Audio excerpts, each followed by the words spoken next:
Mardiono yang telah menyetujui diseminasi video positif saya hari ini, dan juga terima kasih kepada Bapak Ibu Guru yang telah hadir untuk menyaksikan diseminasi video positif ini. Maka kita saksikan tayangan berikut ini. Diseminasi budaya positif. Budaya positif di sekolah adalah nilai-nilai, keyakinan-keyakinan, dan kebiasaan-kebiasaan di sekolah yang berpihak pada murid, agar murid dapat berkembang menjadi pribadi yang kritis, penuh hormat, dan bertanggung jawab. Hal ini selaras dengan tujuan pendidikan yang diusung Ki Hajar Dewantara, yaitu menuntun anak dengan segala kodrat yang ada pada mereka, agar dapat mencapai keselamatan dan kebahagiaan, baik sebagai manusia maupun sebagai anggota masyarakat. Budaya positif datang dari nilai-nilai kebajikan universal. Nilai kebajikan universal adalah nilai-nilai kebajikan yang disepakati bersama, lepas dari suku bangsa, agama, bahasa, maupun latar belakangnya. Nilai-nilai ini merupakan payung besar dari sikap dan perilaku kita, atau nilai-nilai ini merupakan fondasi kita berperilaku. Menjadi sebuah motivasi, Diana Gosen dalam bukunya Restructuring School Discipline menyatakan bahwa ada 3 motivasi manusia berperilaku. Manusia berperilaku karena satu, untuk menghindari tidak nyaman atau takut hukuman. Yang kedua, manusia berperilaku karena untuk mendapatkan imbalan atau penghargaan dari orang lain, seperti uang, hadiah, atau lain-lain. Nah, yang terakhir, yang ketiga, yaitu agar menjadi orang yang mereka inginkan, menjadi orang baik atau menjadi orang yang generous itu, dan menghargai diri sendiri dengan nilai-nilai yang mereka percaya. Ini merupakan motivasi yang paling tinggi. Nah, dalam kelas kita bisa membentuk kesepakatan ataupun keyakinan kelas.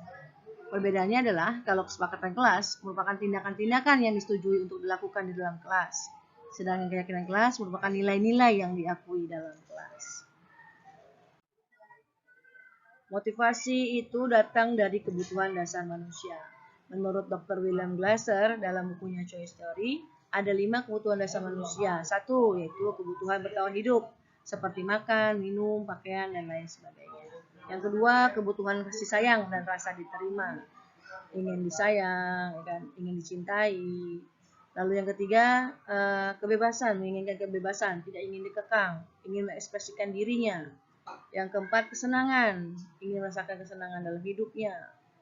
Yang kelima, kekuasaan, ingin memiliki kekuasaan atas sesuatu.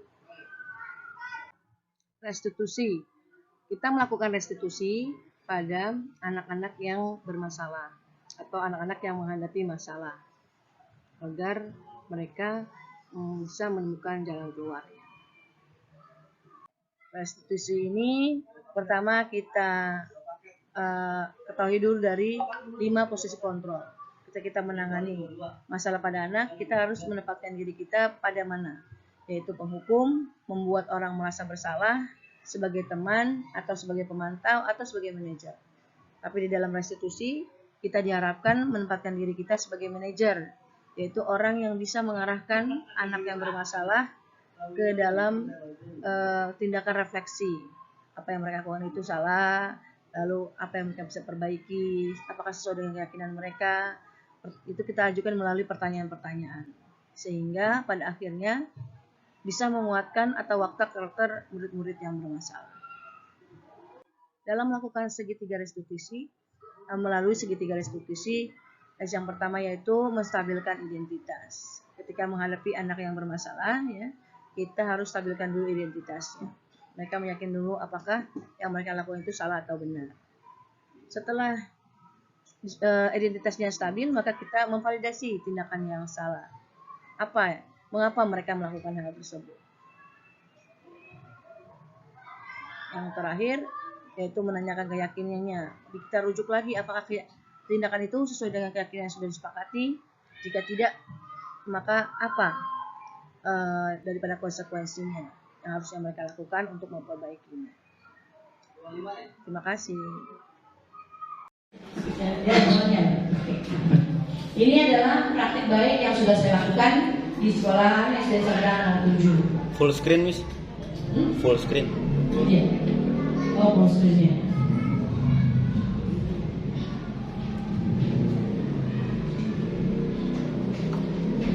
Ya. Latar belakang kenapa saya melakukan praktik baik ini, satu karena saat pandemi anak itu belajar di rumah, ya, tidak boleh keluar. Akibatnya anak kurang sosialisasi dengan teman sebaya, kakak kelas dan guru, sehingga terasa kaku atau kurang ramah. Ya nggak, Bapak Ibu kan kalau dulu ketemu sama anak itu, anak-anak tuh dia baca kan nggak nyapa ke gurunya, karena belum kenal. Yang kedua adalah pengolahan sampah di kelas dan sekolah masih perlu digiatkan dan digalakkan agar sampah tidak memberikan dampak buruk bagi lingkungan dan warga sekolah, yaitu murid, guru, teknik, dan kepala sekolah. Ini latar belakang kenapa saya melakukan praktik baik. Nah, penerapannya saya menggunakan 7S sebagai anak lebih berbaur, maka perlu kebijakan 7S ini kita tekankan. Lalu kedua, pengolahan sampah salah satunya dengan 3R di kelas saya ini, dan P5 di kelas 4 saya titip proyek P5 di kelas 4 tentang pengolahan sampah. Apa sih 7S itu? Ini 7S itu adalah singkatan dari senyum, sapa, salam, salim, sopan santun, semangat, dan sepenuh hati. Pertama yang saya lakukan adalah sosialisasi kepada anak-anaknya ini, ya, karena saya berada di kelas 1. Ini pertama saya suruh baca dulu, ya, kencang-kencang beberapa kali, dulu yang positif, 7S, lalu baru dijelaskan apa itu senyum, apa itu sapa, apa itu salam, dan lain sebagainya. Setelah sosialisasi, baru saya berikan pengertiannya, yaitu apa? Senyum ketika bertemu dengan teman, dengan guru, dengan sebaya, dan sebagainya. Lalu sapa orang itu dengan panggilan bapak, ibu, atau nama jika teman. Dan salam bisa menggunakan salam assalamualaikum atau selamat pagi. Lalu salim jika guru atau orang tua salim. Kalau dengan teman boleh jabat tangan saja. Lalu sopan santun dalam bertindak dan berkata. Ini kebetulan nomor 1 belajar 4 kata ajaib: permisi, tolong, terima kasih, dan maaf. Ini termasuk sopan dan santun, ya. Lalu semangat. Saya bilang kalau di rumah aja mau masuk sekolah nggak semangat, biasanya di kelas juga nggak semangat. Makanya semangat masuk sekolah dan mengerjakan tugas itu harus semangat. Hasil itu saya bilang itu nomor 2. Maka kalau anak saya tanya, jangan nggak apa-apa bu, nggak apa-apa, yang penting kamu kerjain. Jadi sekali lagi hasil itu jangan pernah kita tekankan harus yang paling baik juga. Itu nanti kita kan malah Bapak Ibu kalau misalnya langsung baik hari itu juga, Bapak Ibu kan bingung. Kelanjutannya anak ini udah siapa? Gitu. Tapi kalau pikir dia dia belum bisa ini, kita bisa lihatin pendidikan selanjutnya ini. Tapi begitu langsung dia langsung dapat 100, apalagi besok ya sudah semua. Pintar banget. Ya karena belajar itu merupakan termasuk proses, kesalahan itu termasuk proses belajar. Ya. Maka saya senang ngerjain ujian itu ketika ketemu banyak kata-kata baru, banyak malah pengetahuan baru ketika ngerjain soal-soal ujian. Ya karena itu disebutkan, ini karena kita nggak tahu kan, nggak pernah baca, tapi kita bisa nebak misalnya, kan jawabannya ini, gitu kan. Kenapa? Karena yang lainnya punya sini yang kita tahu. Atau ketika kita bertemu dengan orang, kita juga belajar sesuatu. Ya kan? Ada orang yang senyum, mau marah, mau kayak Bu Irna, saya belajar sama Bu Irna, Bu Irna. Bu Irna adalah orang yang nggak pernah marah. Ya. Saya masuk ke kelasnya nih, ya, masuk ke lagi kelas 5. Saya udah teriak-teriak kemarahan, Bu Irna nggak sorry, maksudnya tidak bisa banget, masih emosi itu masih belum bisa nahan, masih mulutnya masih keluar. Tapi Bu Irna udah top, mulutnya dia udah bisa nahan, bahkan tangannya pun dia bisa tahan. Lalu sepenuh hati dalam belajar itu tadi. Pak Saiful banget pokoknya. Sepenuh hati saya tekankan sepenuh, saya bilang kalau kamu ikhlas ya kan, itu malah jauh lebih bagus ketimbang kamu mengharapkan sesuatu. Saya belajar karena saya ingin dapat duit, tadi motivasinya ditekankan di sini, ikhlasnya Bapak. Karena ini saya menjadi sesuatu yang dari mana. Ya. bernama 7S-nya sebenarnya banyak. Setiap pagi itu kalau saya turun dari motor, anak saya pada nyamperin langsung salam. Yang mungkin ada sering susah itu apa salamnya. Salam assalamualaikum atau selamat pagi, lebih sedikit ada nyapa dong. Bu, Pak, salamnya yang sering ketemu. Ya. Nah, masuk pada pengolahan sampah. Ya. Selain budaya bersih 7S, saya juga bergerak pada pengolahan sampah. Sampah ini ajaib, ya. Ajaib kenapa? Ketika pagi itu bersih, ya, di lapangan, di selasar, di kelas. Tapi apa yang terjadi ketika jam 9? Iya, tiba muncul. Kalau kata Pak Tanosin, salah jadi apa? Krok. Ya, ini kotor. Ini di depan sana, dekat kantin, sudah ada bak sampah yang dipilah-pilah. Ada sampah organik, sampah non organik, dan sampah bermedia. Bahkan di lantai 4 loh. Itu ada yang ada 5. Ada 5 semuanya. Cuman anak-anak mungkin menjadi 3 ini aja udah kadang sedang berbalik. Ya.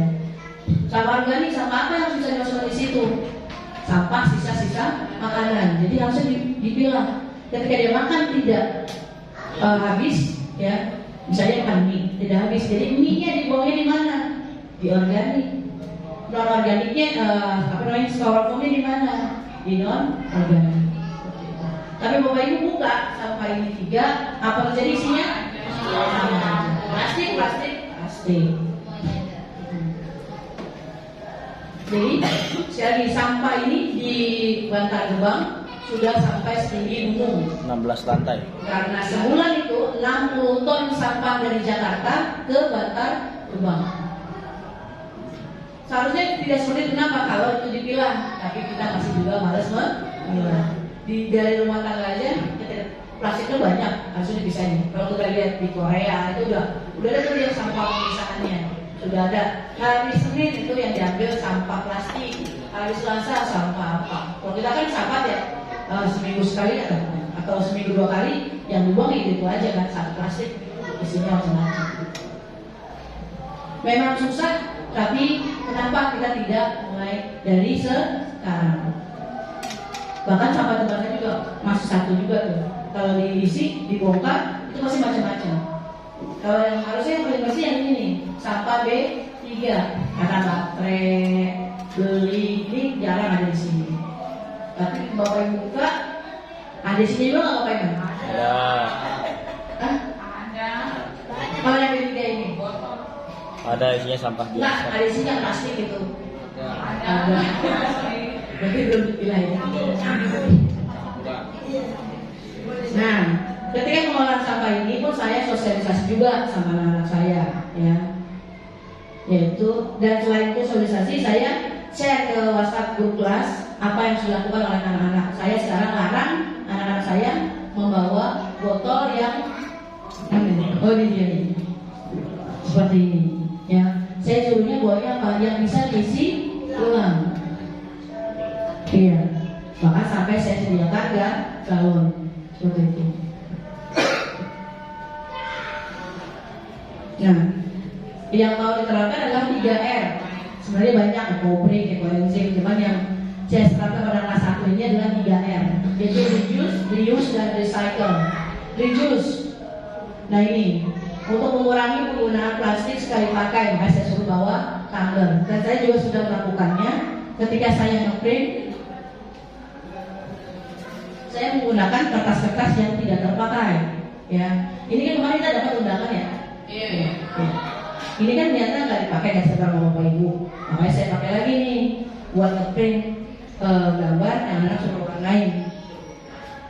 Ini berarti kan reduce, mengurangi sampah. Ya. Makanya Bapak Ibu kalau misalnya ngeprint salah, belakangnya masih kosong, itu ditumpuk aja biar bisa dipakai lagi.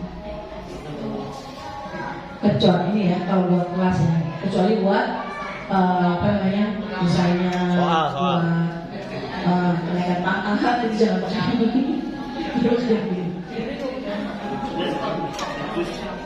Yang kedua reuse, gunakan plastik yang dapat dipakai berulang. Tadi tumbler itu kan yang berdiri seperti itu dipakai berulang kali.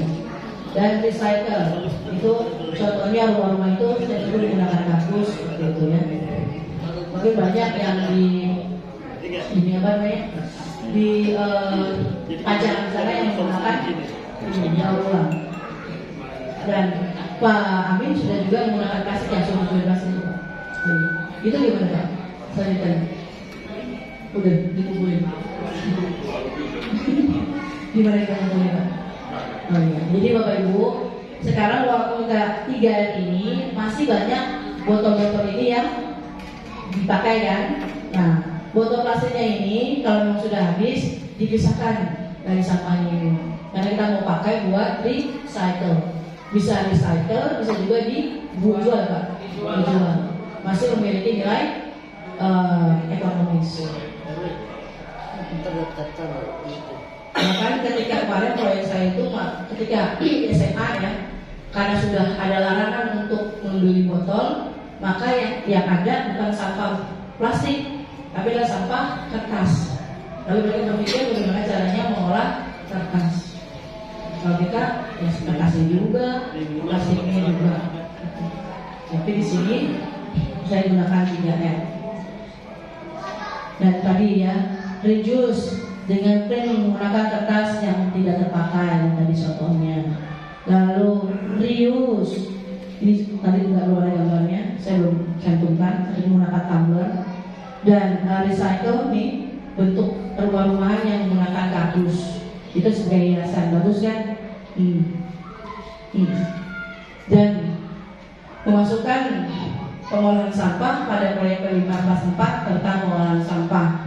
Itu ada pembuatan modulnya, sosialisasinya, pelaksanaan P5-nya, itu membuat ekobrik dan ekoenzim, kompos dan lain sebagainya. Silakan. Ini ketika saya menawarkan modul pada contohnya pada Bu Wati sama Pak Agung, lalu Pak Agung bergerak dengan sosialisasi ini ya, dan ini Pak Agung juga yang sosialisasinya, dan ini pelaksanaan ekobrik apa ekoenzim ini? Pak Agung kemarin sudah mulai pelaksanaan ekobrik. Jadi untuk tingkat tinggi ini ternyata sampah bisa digunakan untuk seperti ini, bukan buat ekobrik. Bapak Ibu tahu ekobrik apa? Ekobrik adalah pembuatan batak dari plastik. Masukin aqua ya. Ini ada kan plastik yang bekas makanan, itu dicuci dulu, dimasukkan dalam sini. Ada dua. Jadi menjadikan seperti batak. Bahkan di negara-negara berkembang itu yang lainnya, ini digunakan buat membuat rumah. di kampung saya Miss dipakai tulisan selamat datang dibikin. Membuat selamat datang ya. Kenapa sih kita harus lakukan tadi? Karena belum ada kesempatan. Sama-sama kita menerapkan pengolahan sampah ini pada anak-anak kita. Ini nanti beda dulu. Tapi awalnya doang. Oke, demikianlah paparan dari saya. Selanjutnya